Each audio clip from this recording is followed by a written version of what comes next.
Okay, so dito na naman tayo. Biyernes ng hapon, time check. Alas 5:22 ng hapon.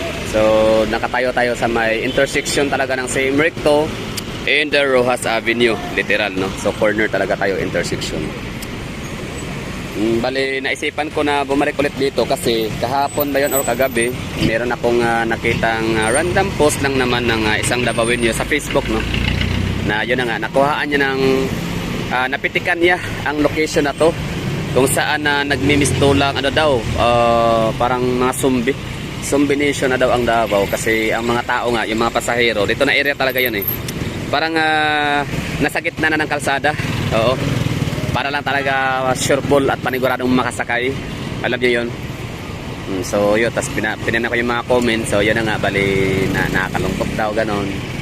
Tapos kumbaga Davao kasi kumbaga kung ano yung oras na ating uwi ng mga estudyante at mga empleyado, tsaka pa magkakaubusan yung jeep. Like ang ano kasi, wala naman, naisip ko naman doon na ang jeep naman talaga yung unit na tumatakbo sa Davao, wala namang nabawas, wala ring nadagdag, no? Kumbaga kung gaano kadami sa hindi peak hour tsaka sa peak hour, parehas lang naman, no?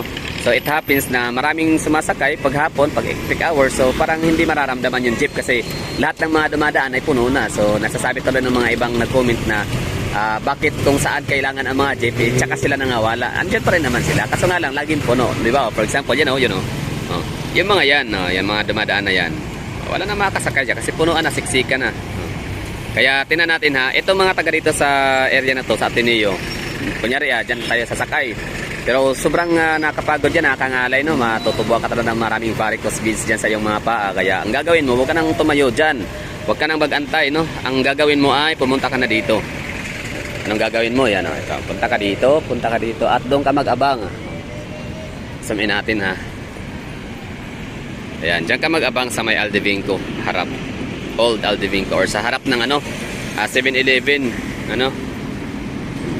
Diyan sa may harap ng Imperial Hotel. Diyan ka na mag-abang, mantakin mo, pati nga yung mga multicab, wala na nga laman yan, Hindi na naghihinto eh. Wala nang hintuan. Nga pala, parang walang toril. Okay. Ito dito parang sinarado na, no?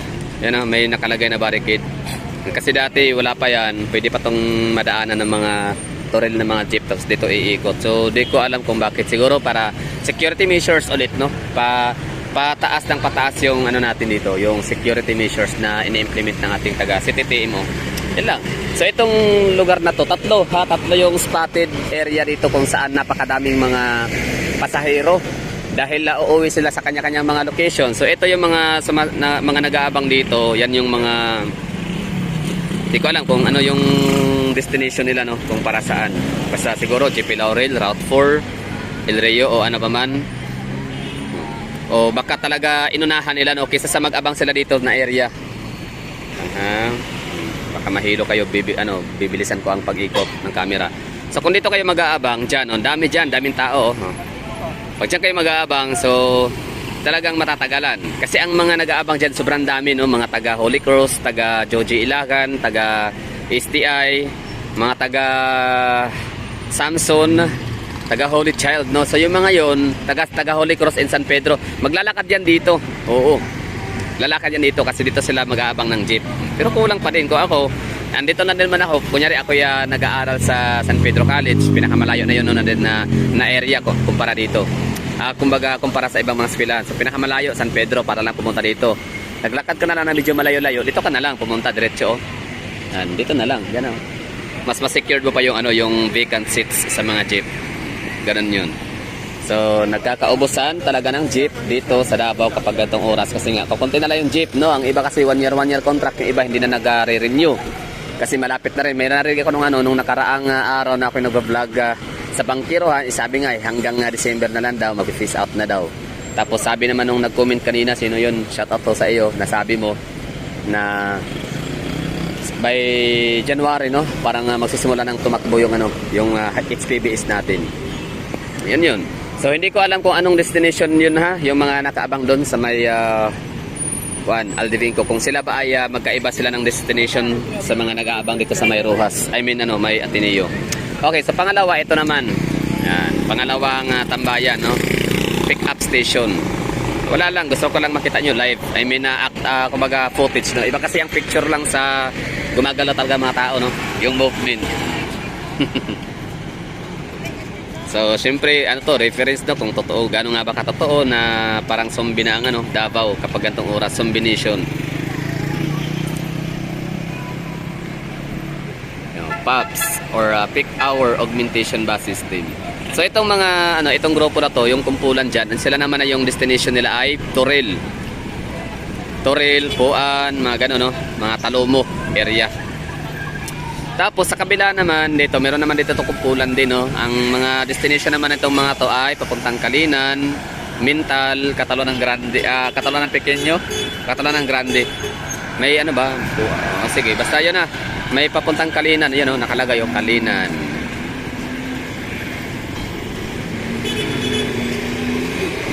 Peak hour augmentation bus system. Parang phase 1 ng ano, HPBA sa Davao. Diba? So dalawang kumpulan magkatapat yan, no? Tapatan. So sila ang tropang mga taga-Lirot, tropang Kalinan and Catalonan Grande. Di pala ang Catalonan Grande doon pala, oh, doon sa kabila. Sorry. Yan.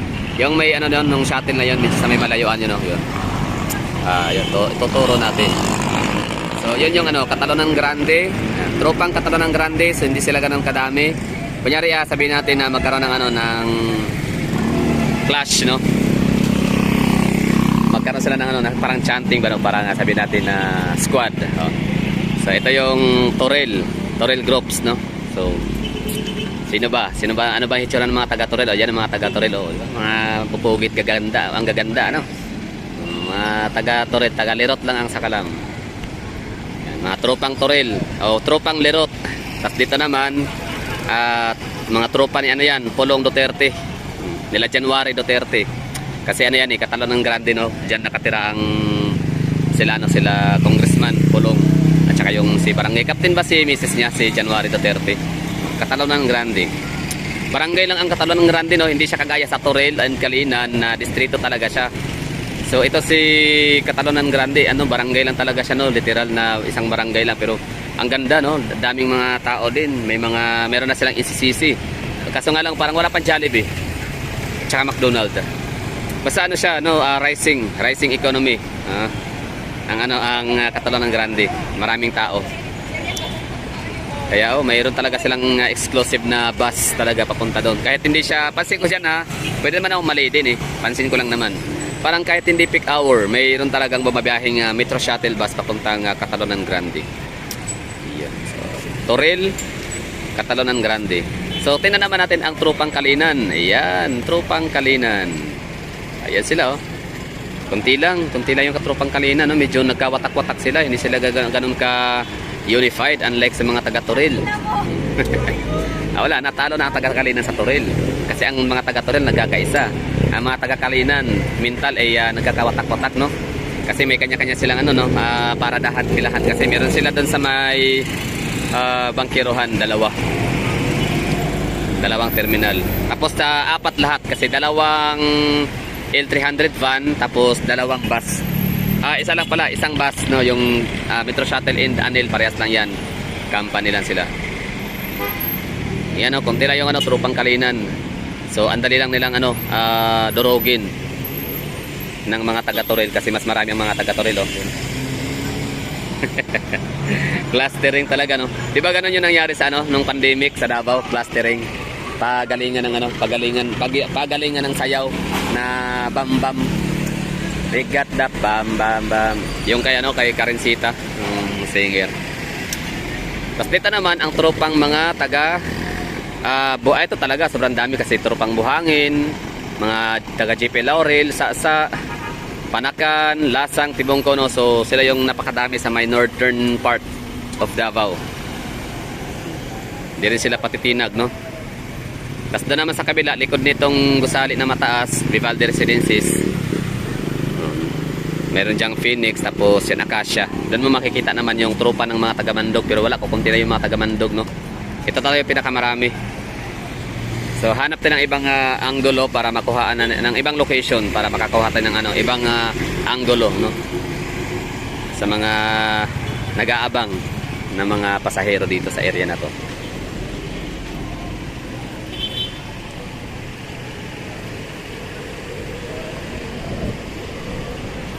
masaya dito sa Davao, no?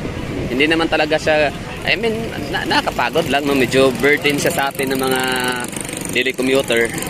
Kasi ano nga siya, nakapagod kayo, nakatayo ka ng ano, mga ilang minuto, di ba? Kakaantay, no? Ng opportunity na makasakay sa jeep. Ayun, dami nila, oh. Talagang pinakamahabang pila to dito hanggang abot dun sa may corner ng ano, Ramon Magsaysay Avenue. Sige ha, i-roll natin yung camera yan mula. So yung may mga intersection na dyan, yung kulay pula ay ano, may traffic light. Yan na, yung may billboard, ito yung may billboard na yan, oh, yun. CST. Ayun, intersection na yan ng Acacia sa may left side, right side naman is Ramon Magsaysay. So mula dyan ang ano ha, mga nag-aabang na mga estudyante, kadalasan. So mula dyan, naka-zoom in yun, no? Kaya mataas-taas yan, mahaba-habang ano yan, corridor kung saan maraming mga nakaabang na mga pasahero, diba? O, zoom in natin ulit, diba?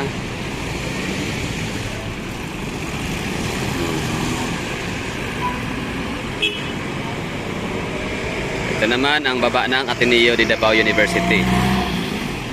Hindi naman ano, medyo yung nakuha na nung mama na video, medyo ano lang yan, medyo na-exaggerate niya lang yung ano, yung picture, yung image. Ewan ko kung paano niya ginawa yung angle na yun, no, na talagang andito talaga sa gitna. Parang hindi naman, parang wala namang ganun. Kung punan dyan sa gilid, pwede, oo, yung di maghahulog ang karayom, literal, no, kasi dikit-dikit talaga yung mga tao, body to body, kumbaga. So dito, yung sa picture niya talagang umabot na dito, no, yung mga tao.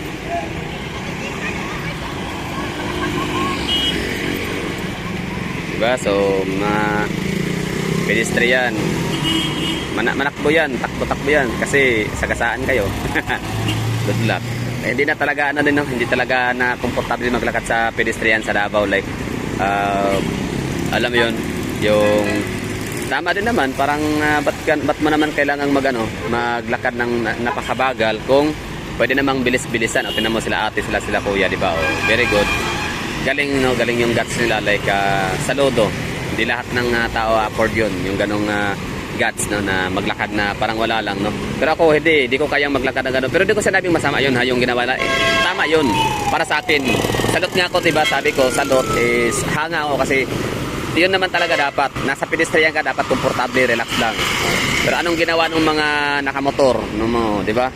Diba, binusinahan sila, tapos ang sama ng tingin.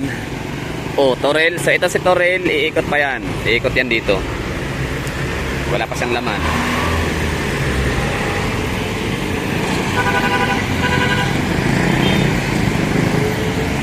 Diba? Binunisinahan yung ano, yung dalawa, si kuya at si ate, tumawid kanina. Oh, yung ganun-ganun ni ma'am, hindi na yun tatalabo, diba? Takbo, yun ha. Ito ha, mga gala, good thing to na binidyo ko sa inyo ngayon kasi para makita talaga natin yung sinasabi ko na hindi na uso dito yung maglalakad ka ng ano, yung kahit nakaganon yung kamay mo, pwede pa rin naman, no? Acceptable pa rin naman yun, pero hindi ibig sabihin, hindi na ganun ka-powerful, unlike nung araw, na pag gaganunin mo yun, alam yun, yung mga sasakyan talaga talagang nakikinig sa ganyang senyales. Ngayon hindi na, bubusinahan ka, no? Lalabanan ka ng mga driver. So parang in short, parang nagiging ano na, no? Nagiging iba na yung kultura sa Davao, like wala na. Dandahan na tayong kinain ng sistemang Manila, di ba? Hindi na ganoon kasi like ano, no? Pero alam mo kung ganito lang naman ang ano, ganito lang naman yung ganyan lang natakbo. Ganyan lang kabagal. Tapos masagasaan yung bata. Siguro panigurado gas-gas lang naman siguro ang abutin nun. Ang problema natin kasi bus, ang bilis. Isipin mo lang katawan ng bata, mos lang yun, like napakaliit ng katawan, 9 years old, tapos ang laki nung Gumindanao na bus na nakasagasa, nadaganan siya, diba? So, yun. Tapos ang tagal pang nakakuha ng naintindihan ng mama, ng driver na yung gulong ay nakasagasa, no? So hindi niya agad na-gets, kaya ang tagal niyang naiatras. Pero yun na talaga, lesson learned, no? Kapag ka nasa pedestrian talaga, agad ko kasi yan. Di ba, huwag natin sabihin kasi blind spot, hindi nakita, sino bang may sadyang sino ba talaga ang may gusto na mangyaring makasagasa. Siyempre wala. Oo, pero alam niyo yon na tayong, kumbaga, dalawa ang dapat pag-iingat, no? Tayong mga pedestrian and at the same time mga driver na din, no? Hindi naman natin pwedeng gamitin ang rason na nasa pedestrian ako yung di hamak na mas priority sa lugar, di ba? Yung ganon, hindi rin, no? Makisama, makibagay din. Tama lang yun na maglakad na be mindful din sa yung paglalakad. Pero yung kasi bata, wala tayong magagawa nun, bata. Like, kumbaga, ibig ko sabihin, please, patawarin natin yung bata, huwag na tayong victim blame sa ina, bakit hindi sinundo, kasi wala di naman talaga yung kulturang sundo ngayon lang naman yan pero dati di ba di naman tayo sinusundo, grade 1 di ba, tayo lang naglalakad ng araw, grupo di ba, mga batang 90s dyan, taas ang kamay, o below pa, mga 90s, mga early 2000, mga batang 90s, 80s, 70s, kung ano man na dekada tayo pinanganak, yung sundo kultura di naman talaga yan ng araw, di ba? Ngayon lang yan. So, may mga nagbe-blame kasi, bakit daw kasi hindi sinundo, ganun. Yan, sabi, nakatulog lang yung nanay. Alam niyo yun? So, ganito yan. So, tayo mga mananawid, bata, matanda, senior citizen, please, natin, no, lagi natin silang i-remind na mag-ingat kapag ka tumatawid. O, di porkit naka-red alert or naka-red yung traffic sign, still, ingat pa rin kasi may mga example, yung Montero Sport, ang daming mga naitalang yun, patakbo si Kuya tumawid, di ba? Yung Montero Sport, ang daming mga nakaparada lang, pero biglang umatras, biglang umandar, walang tao, di ba? Maraming mga glitches ba or mga mali, palpak, parang baka mechanical, ano ba tawag dyan? Technical, mechanical. Basta may mga error na ang makina ng Montero. Pero matagal-tagal na rin yun. Parang hindi naman ako nakarinig na ngayon ng ganong issue. Tapos ngayon, kahit pa nakaparada lang yan, pwedeng aanar yan o madidemonyuhan yung sasakyan, di ba? So, madidisgrasya ka talaga. So, kahit pa nakastop yan, huwag kang maglakad na para kang nakalakad sa, tawag na ito, sala or kusina. Still, mindful pa rin. Baka biglang tatakbo yung nakahitong sasakyan. Di ba? Ganon yun. Tapos, sa mga driver naman, lalo na yung mga malalaking sasakyan, like, mga malalaki, mga heavy trucks ba, mga cargo trucks, no, madalas. Mga panel, mga prime mover, mga 10-wheelers, no? Basta yung mga malalaking truck, lalo na yung mga buses. So, wag naman natin sabihin na hindi naman namin yun kasi nakita, kasi blind spot. Yun na nga, the more na blind spot, the more na mas mag-ingat. Example, lalo yung mga bulag, di ba? Yung mga kababayan natin mga bulag. The more na bulag, kaya dahil sila ay bulag, mas lalo nilang ginalingan na makiramdam kasi wala silang makita. Alam niyo yun, di ba? Mas lalo sila nag-iingat. Hindi sila naglalakad ng matulin, hindi sila, alam niyo kasi blind nga sila, di ba? So ibig sabihin, ganun yun. Wag niyong sabihin na blind spot kasi yun, blind spot, no? Ay kasi, dump trucks, malalaki yung sasakyan namin, hindi namin makita yung mga bawat tagiliran, no? So, dapat kayo din, obligasyon din naman talaga natin ng mga ibang mga motorista, mga tao, no, na istadihan din yung tinatawag na blind spot sa mga sasakyan. Kaya nga kapag may katabi ka na may kita kang mga malalaking sasakyan, iwasan mo talaga kaagad sa yung kanilang blind spot kasi pwede kang masagasaan, pwede kang maikutan or maapakan, no? Kasi nasa blind spot ka. Iwasan mo yung blind spot talaga ng mga malalaking sasakyan kasi madidisgrasya ka talaga pag nagkataon kung mamalasin, no? So yun naman, yun na nga, balikan natin yung mga malalaking sasakyan, mga driver, please shout out to sa inyo. I'm calling all your attention na sana naman, no? Na the more na nagmamaniho kayo, alam niyo yun na blind spot mas malaki, no? Mas malawak yung blind spot ng inyong sasakyan namin na maneho. So dapat mas mindful kayo. Ibig sabihin dapat mas mahinahon kayo magpatakbo lalo sa basta makapal na grupo ng mga tao. Gaya nito, di ba? Maraming tao yan downtown area to dito, poblasyon. Ano ba kayo? Mindanao kahapon, grabe, shout out. Anong nasa isip ng mama na yun, ng driver na yun na nasa Davao siya, Boulevard. Downtown area, poblasyon district yan, Davao City. Maraming tao yan, populated. Yung poblasyon ng Davao. Kung nasa diversion ka, sige pwede. Pag nasa provincial road ka na, like Davao del Sur area, pwede. Yung papuntang Tagum, sige, manakbo ka dun. No, kung may masagasaan ka na dyan sa highway, biglang tumawid, suicide na tawag dun. Alam nyo yun? Ganun yun. So, alam niyo naman na may napakalawak ng blind spot ng inyong minamaniho sasakyan. Paki pakibantayan, no? I mean, ano ba, mas lalo kayong mas conscious kumbaga ba, 'di ba? Para bang bulag, ulitin ko. Yung bulag dahil wala nga sila makita, mas lalo tuloy nilang ginagalingan na makiramdam sa paligid-ligid kasi nga wala sila makita. So, ayaw nila na sila ay mabangga or makabangga. Ganun yun. Huwag kayong sabihin nyo na, ay, bahala kayo, lugi kayo sa amin. Eh, kumbaga, ano din ba, makiramdam din. Hindi yung basta lang patakbo lang na ng patakbo, no? Basta gano'n naman talaga yan. Lahat din tayo mag-iingat. Mga tao, pedestrian, naglalakad tayo, mga pedestrian, mga maliliit na mga driver ng mga maliliit na sasakyan, iwasan natin yung blind spot talaga. Kapag ka bus, sabihan yung mga bata, no? At pati yung mga matatanda senior na kapag ka bus, pagka mga 10-wheeler trucks, mga malalaking trucks, no? Iwasan natin na tatawid kasi hindi talaga na makita noon. Kasi blind spot nga. So sorry ka na lang. Huwag tayong humarang, huwag tayong basta tumawid or tumabi or mag-overtake. Yun. Huwag tayong sumingit. So, yan simula na talagang padami yung mga tao dito. Sa bandang mas dumami na ngayon ang grupo ng mga taga Kalinan, no? Sa kabila. Ayan, yung mga bound for Kalinan. Kumapal lang yung kailangan tropa. Yan, so thank you for watching. Ingat. Sana ay nagustuhan nyo ang napakahabang video na to. 21 minutes pero di ko alam kung okay ba yung content natin. Basta sana nagustuhan nyo. That's all for today's video. Thank you for watching and bye-bye. Ingat yan lahat dyan, no?